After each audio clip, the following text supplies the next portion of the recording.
This is Tony Delvecchio, and I got a very interesting guest today. If you've been watching Goodfellas over the years, and a lot of people have because it made a lot of money, I've got the guy that got it rolling, Mr. Henry Hill. And Henry, Glad to meet you, Mr. D. How are you? how you doing? Good.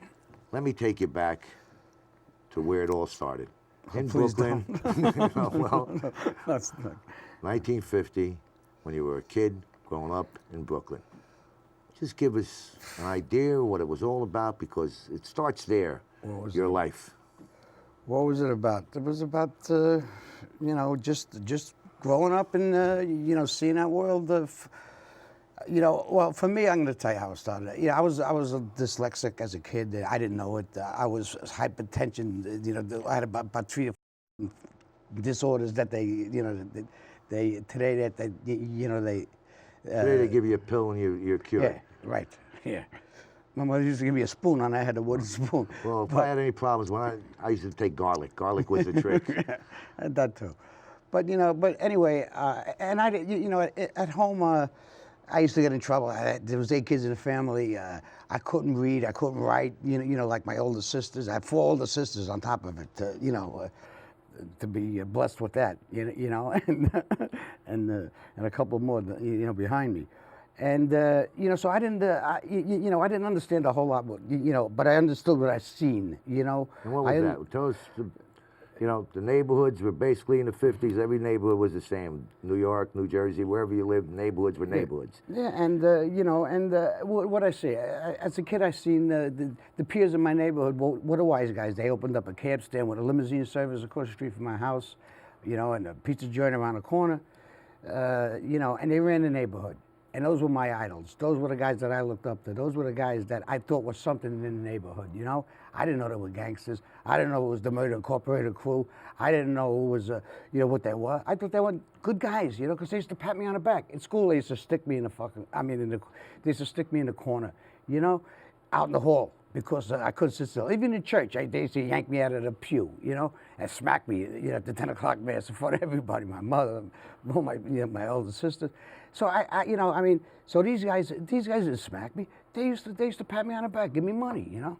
And these are the guys I started to look up to, and I thought that they were somebody, you know, I thought they were the big shots in the neighborhood. Well, they were one of your characters in Goodfellas. Was that Paulie at that time, or was that come later? No, that was those guys, you know, all in the movies, you know, all in that wonderful movie, you know, that Marty made. I mean, it was a great movie, you know. It was, they call it one of the best 50 movies ever made. I mean, you know, I look at it as, to me, it's surreal. You know, I can't, you know, I still look at it. Well, it's amazing how the public, you know, it's just that they're fascinated with wise guys, people getting whacked. You know, it's unbelievable that something like this can take a run like it's done for the last 50 years. People are attracted. 2 of the best movies of all time was Goodfellas and The Godfather. Go figure, and you know. The problem is everybody keeps watching them to this day and age. But when did you get into, when you knew, what age did you know where you were going? Well, I think the first day it ever really hit me was when I seen that guy get whacked and get his hand blown off. You know what I mean? That was that was in a pizza joint. You know, his name was DeLeo. He was a bookmaker. You know, I don't know what it was. I remember hearing the shots. You know, sitting in front of the joint. We used to sit outside in front of the pizza joint, and I heard the shots. You know, we thought it was firecrackers or backfire. All of a sudden, he come around the corner with his hands looked like a pound of spaghetti. He had at one end of it, you know. And that's when I think the first time, you know, I seen a guy go, you know. You're whacked. I heard, yeah, you know, I heard, you know, this guy got whacked. That guy, you know, they used to talk about it very freely, you know, in front of me as a kid, you know, and, you know, you know, I realized, you know, seeing it and hearing about it are 2 different things, you know. And when I seen it and that the blood was splattering all over me, you know, while I was wrapping an apron around his fucking hand. You know, that's when I think. What was in your mind at the time you seen that? What was actually running? You know, I don't know. I don't know if I wanted to fucking run. I don't know if I wanted to help the guy.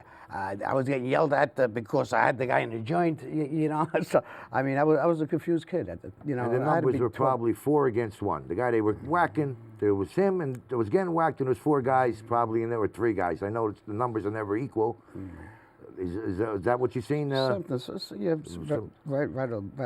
Did anything reflect on you that, you know, you're in the neighborhood, you see a guy get whacked? Did any bells ring in your head?